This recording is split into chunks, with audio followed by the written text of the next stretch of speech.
یہاں سے آپ رجیم چینج کے لیے جو سافٹ مینیپولیشن ہے اس کے لیے کارروائی کر سکتے ہیں، اور اس کے لیے امریکہ CIA ڈیفینیٹلی ان کے ٹولز ہیں، دے نو ہاؤ ٹو پینیٹریٹ. اور کنسیڈر کریں موساد جب ان کے ساتھ الائن ہوتا ہے تو یہ کتنی بڑی ولنربلٹی ہے ایران کے لیے خود.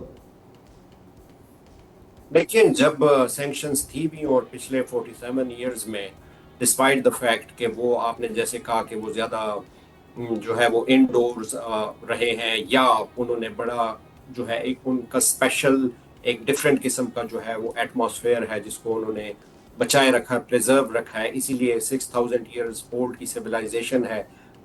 یہ طریقے، یہ جو نئی ٹیکنیکلٹیز ہیں اب جو وار فیئر میں آئی ہیں، یہ تو پارٹ اینڈ پارسل ہیں آج کل کی ماڈرن وار فیئر کا، اور اس سے ایران پوری طرح باخبر بھی ہے.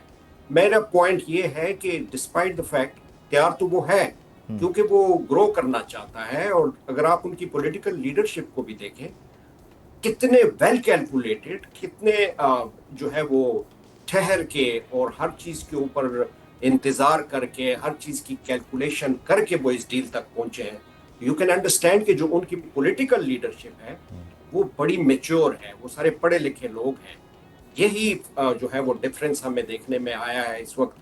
اگر ہم امریکہ کی یا ایران کی سائڈ کی بات کریں، جتنے راؤنڈز آف نیگوسیشنز بھی ہوئے ہیں اس میں ہم نے دیکھا ہے کہ ایران کی سائڈ نے کتنی میچورٹی شو کی ہے. میں سمجھتا ہوں کہ اس وقت جو باقی ان کے ساتھ الائنس ہیں باقی کنٹریز کا، چاہے وہ چائنا ہو یا رشیا ہو، اور ایران کو خود بھی اس چیز کا پتہ ہے کہ ہمیں ان چیزوں کا سامنا کرنا پڑ سکتا ہے، میرا خیال ہے وہ پوری طرح تیار ہے. لیکن اچھی بات یہ ہے کہ وہ الائن کرنا چاہتا ہے، گرو کرنا چاہتا ہے، اپنے لوگوں کو بیٹر لائف دینا. یہ اس کا حق بھی ہے، ڈیفینیٹلی اس کا حق بھی ہے، جس سے اسے محروم بھی رکھا گیا. لیکن خیر دیر آیت درست آیت والا معاملہ ہے. لیٹس سی جمعے کو سائننگ کے بعد معاملات کتنی تیزی سے آگے بڑھتے ہیں. بہت شکریہ یاسر صاحب. سبسکرائب کریں اور بیل دبائیں تاکہ کوئی خبر رہ نہ جائے.